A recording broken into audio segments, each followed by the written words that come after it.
Not all heroes were destined for glory.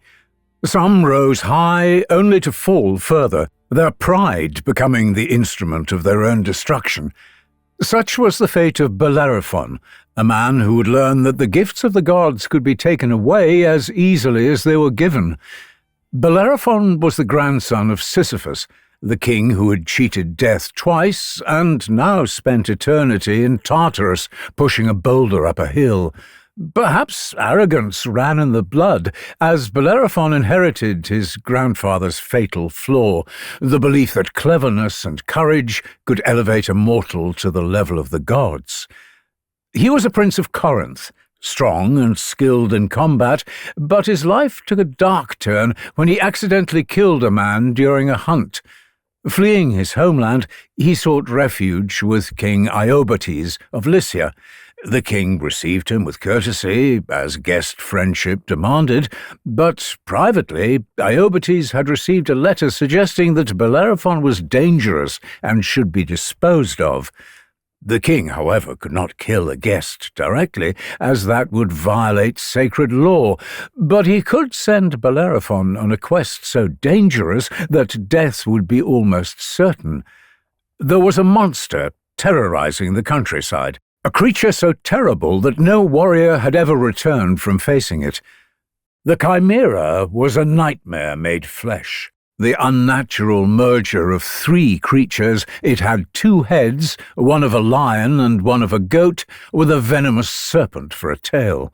Worst of all, it breathed fire, incinerating anyone who came close enough to attack.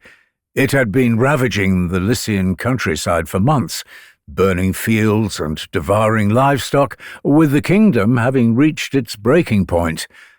Bellerophon eagerly accepted the quest, not knowing it was meant to be his death sentence. But he was not entirely without help. He consulted the seer, Polyeidos, who told him what he must do. "You cannot defeat the Chimera on foot.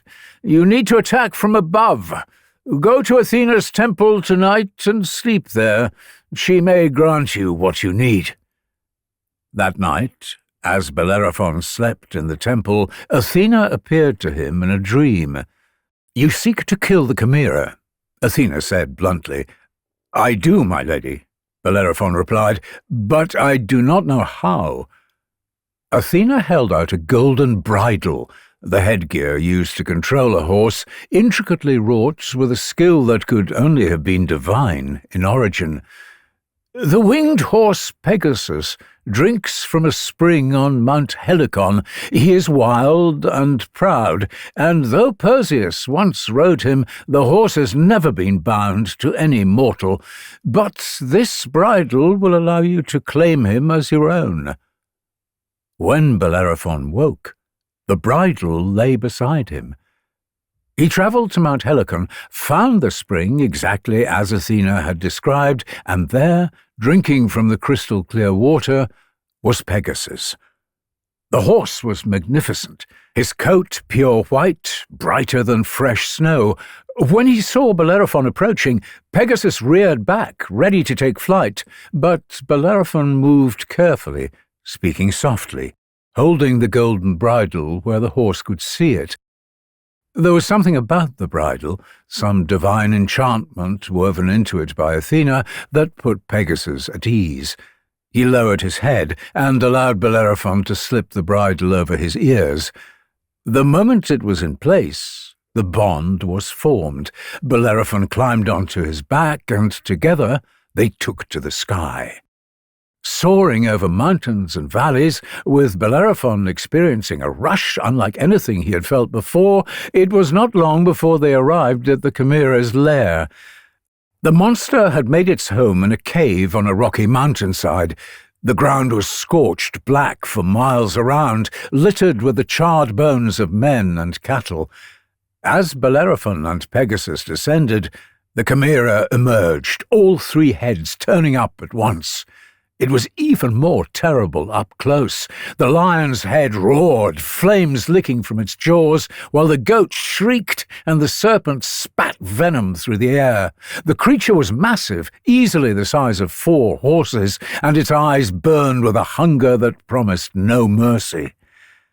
As the hero drew near, the Chimera breathed a torrent of fire, a roaring column of heat that would have incinerated Bellerophon had it hit, but Pegasus was fast, darting aside, wings beating powerfully as they climbed higher.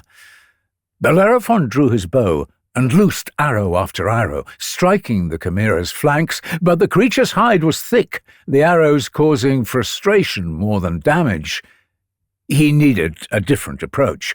The beasts seemed most vulnerable where the different creatures attached to each other, but they were too well guarded to be shot from afar. If he wanted any chance of taking the monster down, he would have to risk everything by getting close. Drawing his spear, Bellerophon urged Pegasus into a dive. He steadied his arm as they fell. He knew he only had one chance to get this right. They plummeted towards the Chimera at terrible speed, and at the last moment, Bellerophon drove the spear down with all his strength into the creature's back, between the shoulders where the goat's body met the lion's neck.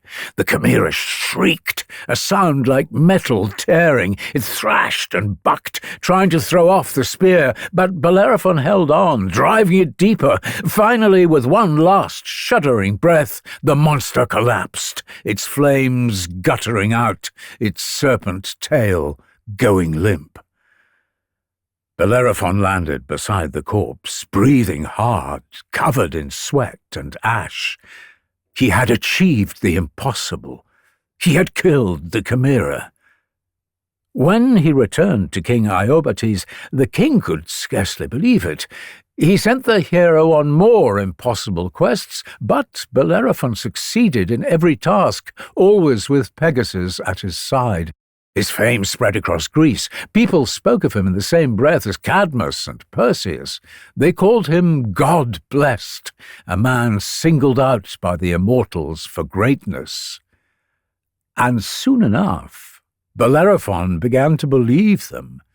He had killed the unkillable Chimera. He had defeated armies. Was he not extraordinary? Was he not worthy of recognition from the gods themselves? The more he thought about it, the more the idea took hold. Perhaps he was meant to sit among the gods. Perhaps they were waiting for him to claim his rightful place. One morning, Bellerophon climbed onto Pegasus's back and turned the horse's head toward the sky. "Take me to Olympus," he said. Pegasus hesitated. The horse's ears flicked back, uncertain, but Bellerophon urged him on, and the horse, bound by Athena's bridle, began to climb. They flew higher than they had ever flown before. The world became small, the mountains like wrinkles in cloth, the seas like pools of water. The air grew thin and cold, yet still they climbed, heading toward the realm of the gods. Zeus, sitting on his throne, watched the mortal approach. His expression darkened. The gods had not summoned this man. He had not been invited. He was simply a mortal, a proud, arrogant mortal, who thought he could fly to Olympus uninvited, as if the halls of the gods were open to anyone with a winged horse. Zeus raised one hand, and a tiny creature appeared in the air before Pegasus, a gadfly, no larger than a fingernail. The insect darted forward and stung Pegasus on the flank, causing the horse to rear back in shock.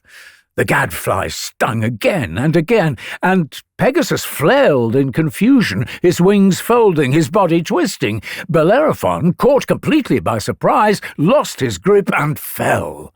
He screamed as he plummeted through the sky, watching Pegasus disappear above him. The ground rushed up to meet him, fields and rocks, and finally a dense thicket of thorn bushes that broke his fall but tore his body to shreds.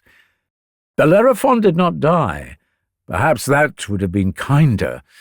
He survived, his body battered and broken, his eyes pierced by thorns, leaving him blind. When farmers found him days later, they did not recognize the broken, bleeding man as the great hero who had killed the Chimera. For the rest of his life, Bellerophon wandered Greece as a blind exile, spurned by the gods and forgotten by the people who had once celebrated him. He had flown higher than any mortal, and he had fallen further than most could imagine.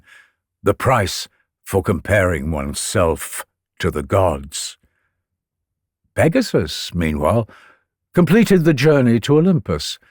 Zeus claimed the winged horse for himself, and from that day forward, Pegasus served the king of the gods, carrying his thunder and lightning across the heavens.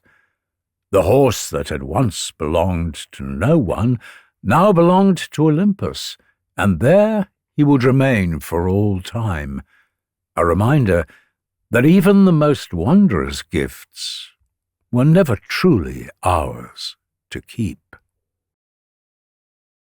I've been David Rintoul for Deep Dive History. Thank you for watching, and see you next time. Goodbye.